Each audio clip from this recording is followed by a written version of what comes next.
2024 අවුරුද්දේ අපොස සාමාන්‍ය පෙළ ගණිතයේ ප්‍රශ්න පත්‍රය තමයි අපි මේ වීඩියෝ එකෙන් සාකච්ඡා කරන්නේ. පළවෙනි ප්‍රශ්නය.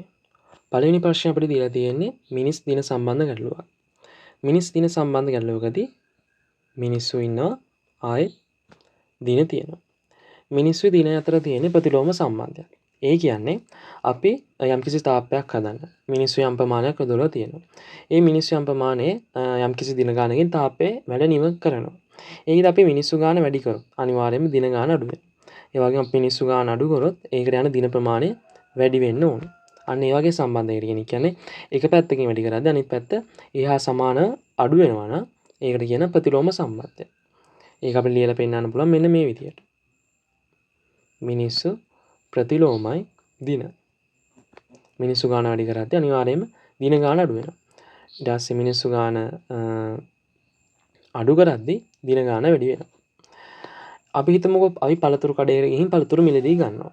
ඒකෙදි මං මිලදී ගන්න පළතුරු ප්‍රමාණය වැඩි වෙන්න ඒකට යන මිල වැඩි වෙන්න ඕන. පළතුරු ප්‍රමාණය වැඩි වෙන්න මිල වැඩි වෙනවා. ඒ වගේම පළතුරු ප්‍රමාණය අඩු වෙන්න මිල අඩු වෙනවා. ඒ කියන්නේ එක පැත්තක් වැඩි කරද්දී අනිත් පැත්ත ඒ හා සමානව වැඩි වෙනවා. එක පැත්ත අඩු කරද්දී ඒ හා සමානව අනිත් පැත්ත අඩු වෙන්න ඕන. අන්න ඒ වගේ සම්බන්ධ කියනවා අපි අනුලෝම සම්බන්ධයක් කියලා.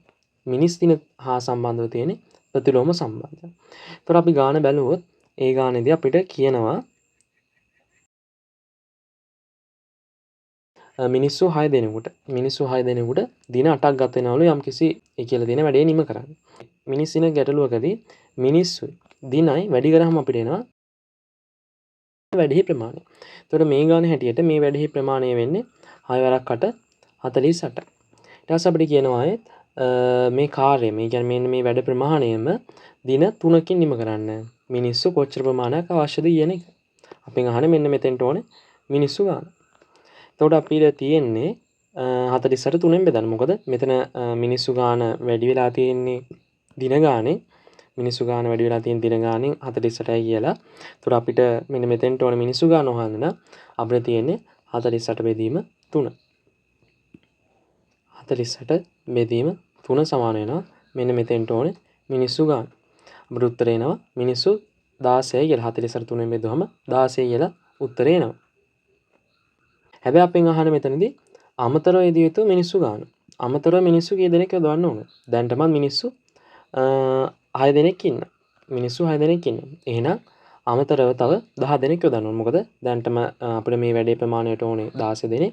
දැන්ටම 6 දෙනෙක් ඉන්නවා නම් අමතරව මිනිස්සු 10 දෙනෙක් අවශ්‍යයි. ඒතර උත්තරේ වෙන්නේ මෙන්න මේ කියන 10යි. මිනිස්සු 10ක්. දෙවෙනි ප්‍රශ්න. දෙවෙනි ප්‍රශ්නේ අපිට දීලා තියෙන්නේ ජ්‍යාමිතිය ඇසුරේ. ජ්‍යාමිතියේදී කියනවා මෙන්න මේ විදිහට සමාන්තර රේඛා දෙකක් තියෙද්දි ඒකට මෙන්න මේ වගේ සරල රේඛාවක් නිර්මාණය කරොත් මෙන්න මෙතන හැදෙන කෝණේ මෙන්න මෙතන හැදෙන කෝණේ කියනවා ඒකාන්තර කෝණ කියලා. ඒ වගේම තමයි මේ කෝණ දෙක සමාන වෙන්නත් ඕන. මේ විදිහට සමාන්තර රේඛා දෙකක් තියෙනවා. මේ වගේ රේඛාවක් නිර්මාණය කරනවා. එතකොට හැදෙන මෙන්න මෙතන කෝණේ කියන ඒකාන්තර කෝණ කියලා. ඒ කෝණ දෙක සමාන වෙන්න ඕන. එතකොට අපිට දෙවෙනි ප්‍රශ්නේ දීලා තියෙන රූපේ මම අඳගත්තොත් ඒකෙත් මේ විදිහට සමාන්තර රේඛා දෙකක් තියෙයි. A B C D කියලා තියෙයි. මෙන්න මෙතන E ලක්ෂයේදී ආයෙත් මේ විදිහට රේඛාව නිර්මාණය කරලා තියෙයි. මෙතන කෝණය අංශක 70යි. මෙතන අංශක 40යි. අපිට හොයන්න කියන්නේ BAE. ඒ කියන්නේ මෙන්න මෙතන කෝණය තමයි අපිට හොයන්න කියලා තියෙන්නේ. මම ඒ කෝණය දාගන්නම් x කියලා. මෙන්න මෙතන කියන x කියන කෝණය හොයන්න නම් අපි අනිවාර්යයෙන්ම මෙතන කෝණය දැනගන්න ඕනේ. මෙතන කෝණය දැනගන්න ඕනේ. මොකද අපි මේ ගානේදී මෙන්න මේ කියන x හොයන්න යන්නේ ත්‍රිකෝණයක අභ්‍යන්තර කෝණ ඇසුරින් කියන සංකල්පයෙන් මත. එහෙම තමයි අපි සාමාන්‍ය ත්‍රිකෝණයක කෝණයක් හොයන්න ගියම හොයන්නේ. ඒ කෝණය හොයන්න නම් අපි අනිවාර්යයෙන් මෙතන කෝණය හොයාගන්න ඕනේ. මෙතන කෝණය හොයාගන්න ඕනේ. අන්න ඒ කෝණ දෙක හොයාගන්න තමයි අපිට මේ අමතර දත් දීලා තියෙන්නේ. එතකොට හරිම ලේසි. දැන් අපි මෙතනදී කිව්ව ඒකාන්තර කෝණ අපිට මෙතනදිත් පේනවා. මොකද මෙතනත් සමාන්තර රේඛා දෙකක් තමයි තියෙන්නේ.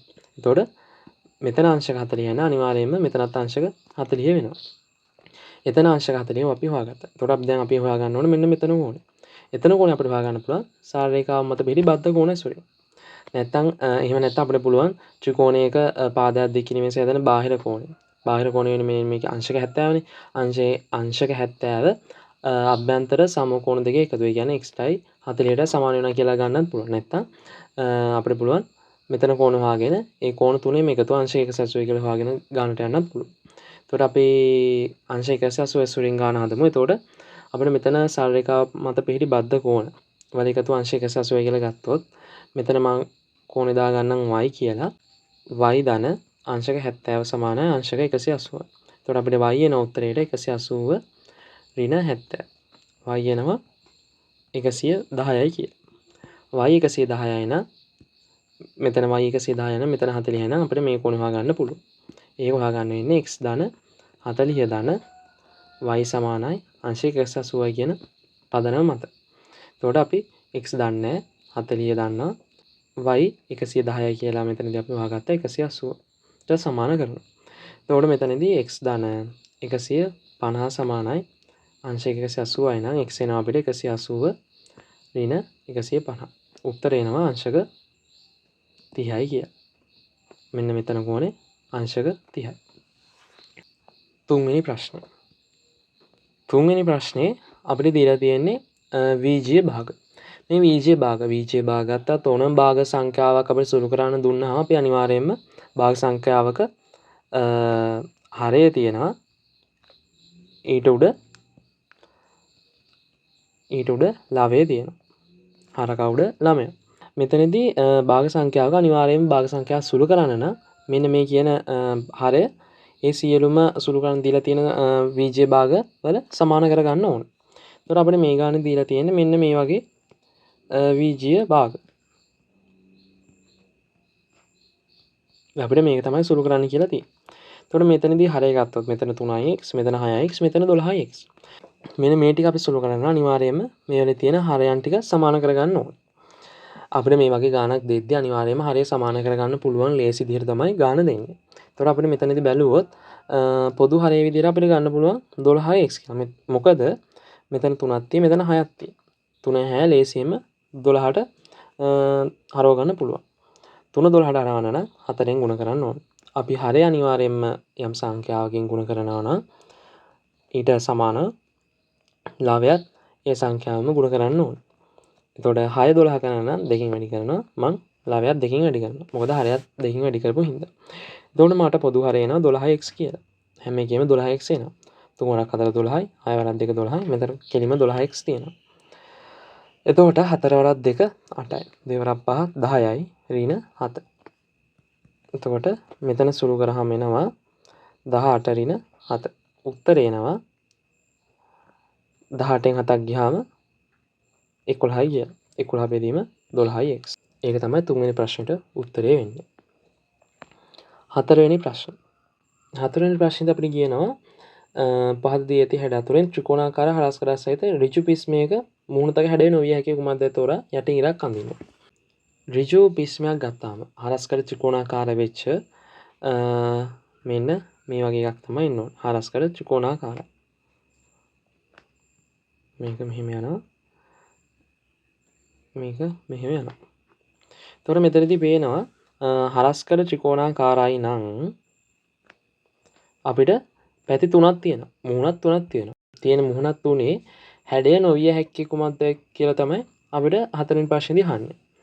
අනිවාර්යයෙන්ම දැන් මෙතන අපිට දීලා තියෙන උත්තර තුන ගත්තොත් එක රෝමානි ඉලක්කම් එක දීලා තියෙනවා සමචතුරස්‍රය. සමචතුරස්‍රයක පාද හතරම සමානයි. ඊට පස්සේ දෙවෙනි එකේ දීලා තියෙන රොම්බසය. රොම්බසය ගත්තාම රොම්බසය හැඩය එන්න ඕනේ මෙන්න මේ වගේ එකක්. ඍජු කෝණාශ්‍රය පොඩ්ඩක් ඇලවිලා. ඍජු කෝණාශ්‍රයක් හරි සමචතුරස්‍රයක් හරි ඇලවිච්ච රූපයක් තමයි රොම්බසයට එන්නේ. ඍජු කෝණාශ්‍රය ගත්තාම ඍජු කෝණාශ්‍රය එන්නේ මෙන්න මේ වගේ. එතකොට අපෙන් අහන්නේ මෙන්න මේ තියෙන හැඩ තුනෙන් මෙන්න මේ එක මුහුණතකට ගන්න බැරි හැඩය මොකක්ද කියලා. මේ හැඩ තුන දැක්කම අපිට පේනවා අනිවාර්යයෙන්ම ගන්න බැරි මෙන්න මේ රෝමුලකන් දෙක. ඒ කියන්නේ රොම්බසය. රොම්බසයේදී තියෙන්නේ මේ පාද ඇලවෙලා. හැබැයි අපිට මෙතනදී සමචතුරස්‍රයත් ගන්න පුළුවන්, ඍජු කෝණාශ්‍රයත් ගන්න පුළුවන්. මේ ගානදී අපෙන් බලාපොරොත්තු වෙන්නේ ත්‍රිකෝණාකාර හරස්කඩක් සහිත ඍජු පිස්මයක පතරොම දැනගෙන හිටියනම් දැනගෙන ඉන්න ඕන එක තමයි මේ ගානේ බලාපොරොත්තු වෙන්නේ. එතකොට මෙතනදී උත්තරේ වෙන්නේ මෙන්න මේ රෝම ඉලක්කම් දෙක. රොම්බස් එක. පස්වෙනි ගාන. පස්වෙනි ගානේදී කියනවා වට ප්‍රස්ථාරයක් දීලා තියෙනවා. මෙතන තියෙන අංශ 180 නිරූපණය වෙන්නේ චිත්‍ර කරන ළමයි සංඛ්‍යාව. ඊට පස්සේ තව අංශ 90 සංගීතය. එතකොට අංශක 90ක්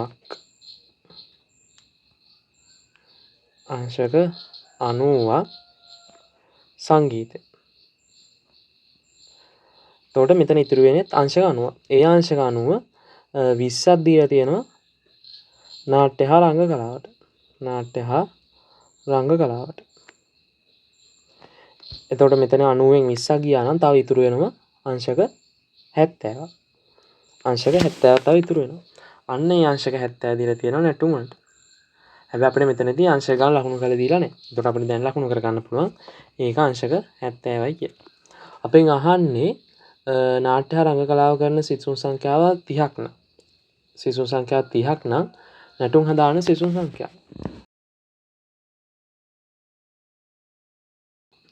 එතකොට මෙතනදී අංශක 360න් මෙතන සම්පූර්ණ මට ප්‍රස්ථාරය ගත්තාම අංශක 360ක් තියෙනවා. අංශක 360න් අංශක 20ක් නිරූපණය වෙන්නේ නාට්‍ය හා රංග කලාව. ඒ ළමයි ප්‍රමාණය අපිට දීලා තියෙනවා ළමයි 30 දෙනෙක් කියලා. එතකොට දැන් අපෙන් අහන්නේ අංශක 360න් නැටුම් කරන සංඛ්‍යාව නිරූපණය වෙන්නේ අංශක 70කින් නම් ඒ සිසු සංඛ්‍යාව කොච්චරද කියලා තමයි අහන්නේ. එතකොට අපි මෙතනදී හරස් ගුණිත දාලා ගත්තොත් 70 බෙදීම 360 වැඩි කිරීම 30 සමාන වෙනවා 20 බෙදීම 360 වැඩි කිරීම මම මෙතනදී මේ අපි වනෝන් නැටුම් සිසු සංඛ්‍යාව දාගන්න x කියලා. එතකොට මෙතන 360 මේ 360 කැපුණා.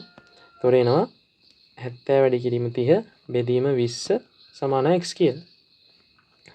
එතකොට අපිට මෙතනදී x උත්තරේ එනවා මේ විදිහට කපන්න පුළුවන් 210 210 බෙදීම 2. උත්තරේ එනවා 105යි කියලා. නැටුම් හදාන සිසු සංඛ්‍යාව අපිට එනවා 105යි කියලා. ඒ කියන්නේ මෙන්න මෙතන අංශක 70 නිරූපණය වෙන ළමයි 105. අංශක 20කින් ළමයි 30 දෙනෙක් නම් අංශක 70කින් 105. ආයෙත් ප්‍රශ්න අපිට දෙලා තියෙන ජ්‍යාමිති ඇසුරින් ගන්න වෘත්ත චතුරස්‍ර. වෘත්ත චතුරස්‍ර ගත්තාම මේ විදිහට වෘත්තයක් ඇඳගත්තොත් වෘත්ත චතුරස්‍ර කියලා කියන්නේ දැන් චතුරස්‍රයක් ගත්තාම අපිට සම චතුරස්‍රය ගත්තාම පාද හතරම සමානයි. ඍජු කෝණාශ්‍රය ගත්තාම ඒත් චතුරස්‍රය. මේ ගත්තත් ඒ චතුරස්‍රය. චතුරස්‍රයක තියෙන්නේ පාද හතරයි. ඒ පාද හතර ඕන විදිහට තියෙන්න පුළුවන්. මෙන්න මේ කියන පාද හතරේ මේ තියෙන කෝණ හතර වෘත්තයක් මත පිහිටනවා නම් ඒකට කියනවා අපි වෘත්ත චතුරස්‍රය කියලා. මේ විදිහට වෘත්ත චතුරස්‍රයක් ඇඳ ගන්න පුළුවන්. මේක වෘත්ත චතුරස්‍රයක් වෙනවා. මොකද මේ චතුරස්‍රය ගත්තාම පාද හතරක් තියෙනවා. මේ පාද හතර පිහිටන්නේ මේ පාද හතරේ කෝණ හතර පිහිටන්නේ වෘත්තේ පරිධිය මත. වෘත්ත චතුරස්‍රයක සම්මුඛ කෝණවල එකතුව අංශක 180 නැත්නම් පරිපූර්ණකයි කියලා කියනවා. සම්මුඛ කෝණ වෙන්නේ මෙන්න මේ කෝණයට සම්මුඛ කෝණ වෙනවා. ආයෙත් මේ කෝණ සම්මුඛ කෝණ වෙනවා. අන්නේ කෝණ දෙකේ එකතුව පරිපූර්ණකයි. එහෙම නැත්නම් අංශය 180. මම මේ කෝණේ x කියලා ගත්තොත් මේ කෝණේ y කියලා ගත්තොත් x ධන y සමාන අංශක 180 වෙන්න ඕනේ. එතකොට මේ කෝණේ a කියලා ගත්තොත් මේ කෝණේ b කියලා ගත්තොත් a ධන b එකතුව අංශක 180 වෙන්න ඕනේ. අපිට මේ දීලා තියෙන ගානේ වෘත්ත චතුරස්‍රයක් දීලා තියෙනවා කියලා අඳුර ගන්න පුළුවන්. ඒ චතුරස්‍රයේ කෝණ හතර වෘත්තය මත පිහිටියා තිබීම මගින්. එතකොට මම මේ රූපය මෙතනින් දාගන්න. එතකොට අපෙන් අහන්නේ මෙතන අපිට කියනවා DOC රේඛාව මගින් AB ජාය සමාන කොටස් දෙකකට බෙදෙනවා කියලා. ඒක අපිට මෙතනදී ලකුණු කරලා පෙන්නලා තියෙනවා. අපෙන් අහන්නේ CDB විශාලත්වය. CDB විශාලත්වය. ඒ කියන්නේ මෙන්න මේ කෝණ විශාලත්වය තමයි අපෙන් අහන්නේ. මෙතන අංශය 120යි. මට මෙතන කෝණය හොයාගන්න පුළුවන්. මොකද වෘත්ත චතුරස්‍රයක සම්මුඛ කෝණවල එකතුව අංශය 180 වෙන්න ඕනේ. එතකොට මෙතන 120යි නම් මෙතන 120යි නම් 180 120ක් ගියාම තව ඉතුරු වෙනවා අංශක 60ක්. ඒ අංශක 60 අනිවාර්යයෙන් මෙතෙන්ට එන්න ඕන. 160යි 180. මෙතන කෝණ දාන්නවා. මෙතන කෝණේ කීයක් වෙන්න පුළුවන්? මෙතන කෝණේ අංශක 90 වෙන්න ඕනේ. මොකද ජාය සමානව කොටස් දෙකකට සමච්ඡේදනය වෙනවා නම් අංශක 90ට තමයි සමච්ඡේදනය වෙන්න ඕනේ. මෙතනත් අංශක 90යි මෙතනත් අංශක 90. එතකොට මෙතන අංශක 90යි නා. මෙතන අංශක 60යි නා. මෙතන කෝණ අපිට නිකම්ම හොයාගන්න පුළුවන්. මොකද ත්‍රිකෝණයක අභ්‍යන්තර කෝණ වල එකතුව අංශක 180යි. එතකොට මෙතන 90ක් ගියා නම් තව ඉතුරු 90. එතකොට ඒ 90 අනිවාර්යයෙන්ම මෙතනයි කෝණ වල එකතුවට සමාන වෙන්න ඕනේ. එතකොට 60 ධන මෙතන කෝණ x කියලා දාගන්න. x සමානයි අංශක 90. x උත්තරේ එනවා අංශක 30යි කියලා. ඒ කියන්නේ x කියන්නේ මෙතනදී C D B කෝණ ඉෂාරාත්ය අංශක 30යි. 7 වෙනි ගාන. 7 වෙනි ප්‍රශ්නේදී අපිට කියනවා මෙන්න මේකේ සාධක හොයන්න කියලා. මේක බැලුවම අපිට වර්ග සංඛ්‍යා පේන්නේ නැහැ. දෙකත් වර්ග සංඛ්‍යාවක් නෙමෙයි 18ත් වර්ග සංඛ්‍යාවක් නෙමෙයි. හැබැයි අපිට පුළුවන් මේ විදිහට වර්ග සංඛ්‍යාවක් නැත්තම් අපිට පොදු සාධක ඉවතට ගන්න පුළුවන්. අපි මේකේ පොදු සාධක ඉවතට අරන් බලමු. පොදු සාධක ඉවතට ගත්තාම අපිට දෙක ඉවතට ගන්න පුළුවන්. x වර්ගය ඇතුළෙමයි ඍණ හිමමයි 18 තියෙද්දි ඒකේ පොදු සාධක දෙක එළියට ගත්තට පස්සේ ඉතුරු වෙනවා 9. අපි පොදු සාධක ඉවතට ගත්තට පස්සේ අපිට මේ වගේ ප්‍රකාශනයක් එනවා. අන්න අපි මේක දැක ගමන් අපිට බලා ගන්න පුළුවන් වර්ග සංඛ්‍යා තියෙනවා. x වර්ග 9. 9 ගත්තාම 9 අපිට ලියා ගන්න පුළුවන් 3 වර්ගය කියලා. එතකොට අපි දෙක මේ විදිහට එළියට ගත්ත පොදු සාධකයක් විදිහට x වර්ග ඍණ 9 ලියා ගත්ත වර්ග සංඛ්‍යාවක් ඉඳන් අපිට ඒක ලියා ගන්න පුළුවන් 3 වර්ගය කියලා. එතකොට 2x ඍණ 3 x ධන 3 කියලා. එතකොට සාධක සොයද්දී අපිට උත්තරේ එන්නේ මෙන්න මේ විදිහට.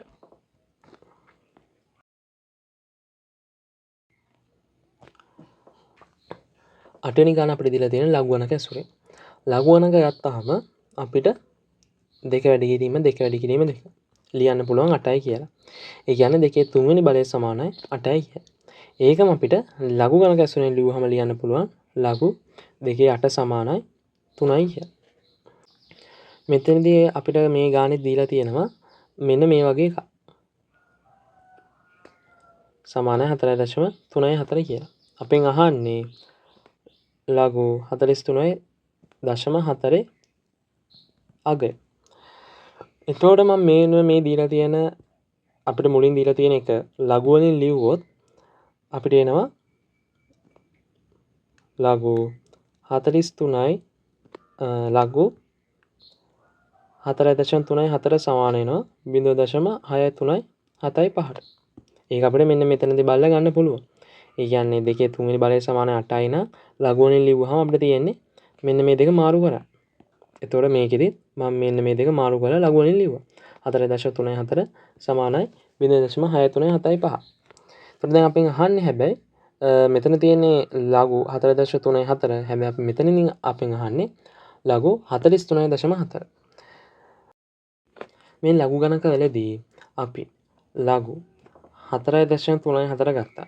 ලඝු 43.4 ගත්තා. ලඝු 434.0යි ගත්තා. අපිට උත්තරයට එන්නේ මේකම තමයි. 63.75. 63.75. 63.75. අපි ලඝු ගණක පොතෙන් බැලුවොත් අපිට උත්තරේ එන්නේ මෙන්න මේකම තමයි. හැබැයි වෙනස් වෙන්නේ මොකද්ද? මේකට ඉස්සරහට එන පූර්ණාංශ. අපි මෙතනදී පූර්ණාංශ ගත්තොත් පූර්ණාංශ දීලා තියෙන අපිට 0.0 කියලා. 0.0. එහෙනම් මෙතනදී පූර්ණාංශ එන්න ඕනේ. දශම තිත අපි එකක් ඉස්සරහට ගෙනියන්න ඕනේ. එතකොට පූර්ණාංශ එන්නේ 1.0. මෙතනදී අපි පූර්ණාංශ ගත්තොත් දශම තිත දෙකක් ඉස්සරහට ගෙනියන්න ඕනේ. එතනදී පූර්ණාංශ එන්නේ 2.0. දැන් අපෙන් අහන්නේ ලඝු 43.4. එතකොට අපිට උත්තරයට ගන්න පුළුවන් 1.637.5යි කියලා. පූර්ණාංශ එන්න ඕනේ 1. 9 වෙනි ගානේ දීලා තියෙන්නේ පරිමාණ ඇසුරේ. පරිමාණ වලදී අපි තිරස් මට්ටමේ ඉඳන් මේක තිරස් මට්ටම කියලා සැලකුවොත් තිරස් මට්ටමේ ඉඳන් අපි මෙන්න මේ විදිහට උඩට කෝණ මගිනවා නම් ඒවට කියන අපි ආරෝහණ කෝණ. ඊට පස්සේ අපි තිරස් මට්ටමේ ඉඳන් මේක තිරස් මට්ටම කියලා ගමු. තිරස් මට්ටමේ ඉඳන් මෙන්න මේ විදිහට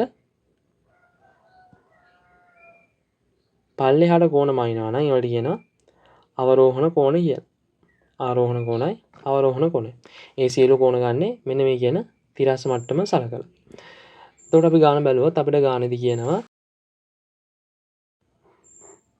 අපිට මේ වගේ රූප සටහනක් දීලා තියෙනවා. මේක A, මේක B, මේක C. AB සිරස් ගසක් වන අතර AB සිරස් ගසක් වන අතර B ලක්ෂයේ කුරුල්ලෙක් සිටි. මේ ලක්ෂයේ කුරුල්ලෙක් ඉන්නවා. C ලක්ෂයේ ළමෙක් සිටිනවා. AC තිරස්. අපිට කියනවා මේ AC රේඛාව තිරස් කියලා. ඒ කියන්නේ අපිට නොකිය කියන්නේ තිරස් මට්ටම කියලා ගන්න කියලා. ළමයා කුරුල්ලා දකිනුයේ A ආරෝහණ කෝණයයි. ළමයා ඉන්නේ මෙතන, කුරුල්ලා ඉන්නේ මෙතන. එතකොට ආරෝහණ කෝණය ඒලු. ආරෝහණ කෝණ ලකුණු කරන්නේ මෙන්න මේ විදිහට උඩට. එතකොට මෙතනදී ආරෝහණ කෝණය ඉන්නේ තිරස් මට්ටමේ ඉඳන් උඩට. ඒ කියන්නේ මෙතන කෝණය වෙන්න ඕනේ A. ළමයා කුරුල්ලා දකින්නේ A ආරෝහණ කෝණයකින් සහ කුරුල්ලා ළමයා දකින්නේ B අවරෝහණ කෝණයකින්. අවරෝහණ කෝණ ලකුණු කරන්න ඕනේ තිරස් මට්ටමේ ඉඳන් පල්ලෙහාට. එතකොට අපිට මෙතනදී B කියන ලක්ෂයේදී කුරුල්ලා ළමයා දකින්නේ B අවරෝහණ කෝණයකින් හින්දා අපිට මෙතන තිරස් මට්ටම මෙන්න මේ විදිහට ලකුණු කර ගන්න ඕනේ. මේ විදිහට තිරස් මට්ටම ලකුණු කර ගන්නවා. ආරෝහණ කෝණය B. එතකොට අවරෝහණ කෝණ දානවා මේ විදිහට පල්ලෙහාට එන්නේ. එතකොට මේක ආරෝහණ කෝණ මෙහෙම එන්න ඕනේ. එතකොට මෙතන අංශක B. B අවරෝහණ කෝණයකින් නම් රූපෙහිම කෝණ නිරූපණය කරන්න. දැන් අපි රූප නිරූපණය කරා. ඊට පස්සේ අපිට කියනවා A හා B අතර සම්බන්ධය ලියා දක්වන්න. මෙතනදී බැලුවොත් අපි උඩ ගානේදී කතා කරපු සම්බන්ධයක්ම තමයි තියෙන්නේ. මේකත් තිරස් මට්ටම, මේකත් තිරස් මට්ටම. මේ තිරස් මට්ටම් ගත්තාම අනිවාර්යයෙන්ම සමාන්තර වෙනවා. සමාන්තර වෙනවා නම් A හා මේ විදිහට සරල රේඛා නිර්මාණය කරොත් මෙතන කෝණේ ඒකාන්තර කෝණ වෙනවා. ඒකාන්තර කෝණ වෙනවා නම් ඒ කෝණ දෙක සමාන වෙනවා. එතකොට මෙතනදී හැදිලා තියෙන්නේ ඒකාන්තර කෝණ. මේකත් සමාන්තරයි, මේකත් සමාන්තරයි. සමාන්තරය කියලා ගන්න මොකක් හින්දාද? ඒ දෙක තිරස් මට්ටම් කියලා සලකන හින්දා. එතකොට ඒ කෝණේ සමානයි B කෝණ. මේක තමයි A හා B කෝණ අතර සම්බන්ධය. කෝණ දෙක නිරූපණය කරන්න ඒ හතර සම්බන්ධය ලියන්න තමයි 9 වෙනි ප්‍රශ්නේදී බලාපොරොත්තු වෙන්නේ. 10 වෙනි ප්‍රශ්න. 10 වෙනි ප්‍රශ්නේදී කියනවා ඝන ඍජු වෘත්ත සිලින්ඩරයක උස එහි පතුලේ R මෙන් 3 ගුණයකි. ඍජු වෘත්ත සිලින්ඩරයක් ගන්නවා. ඒකේ පතුලේ ආරය R උස අපිට කියනවා පතුලේ ආරය R මෙන් 3 ගුණය. ඒ කියන්නේ R වැඩි කිරීම 3 ගුණයක් උස. ඊට පස්සේ කියනවා සිලින්ඩරයේ වක්‍ර පෘෂ්ඨයේ සම්පූර්ණ තීන්ත ගැනීමට අවශ්‍ය තීන්ත ප්‍රමාණය. එහි පතුලේ පමණක් තීන්ත ගැනීමට අවශ්‍ය තීන්ත ප්‍රමාණය මෙන් කී ගුණයක්ද?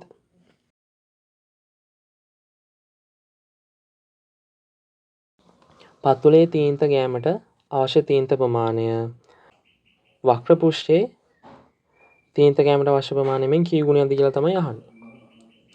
පතුලේ තීන්ත ගන්න ඕනේ වර්ගඵලය අපිට හොයන්න පුළුවන්. වෘත්තයේ වර්ගඵලය. වෘත්තයේ වර්ගඵලය ඉන්නේ 5r වර්ගය. වක්‍ර පෘෂ්ඨයේ වර්ගඵලය අපිට මෙතනින් දීලා තියෙනවා 2πr h කියලා. එතකොට මෙතනදී අපිට h ට ආදේශ කරන්න පුළුවන් 3r කියලා. 3r. අපිට මෙතනදී අහන්නේ වක්‍ර පෘෂ්ඨයේ තීන්ත ගැනීමට අවශ්‍ය තීන්ත ප්‍රමාණය එහි පතුලේ පමණක් තීන්ත ගැනීමට අවශ්‍ය තීන්ත ප්‍රමාණය මෙන් කී ගුණයක්? එතකොට මෙන්න මේ කියන පතුලේ තීන්ත ප්‍රමාණය යම් කිසි සංඛ්‍යාවකින් වැඩි වෙනවා. ඒ සංඛ්‍යාව මම x කියලා ගන්නවා. ඒක සමාන වෙනවලු වක්‍ර පෘෂ්ඨයේ තීන්ත ප්‍රමාණයට. වක්‍ර පෘෂ්ඨයේ තීන්ත ප්‍රමාණයට.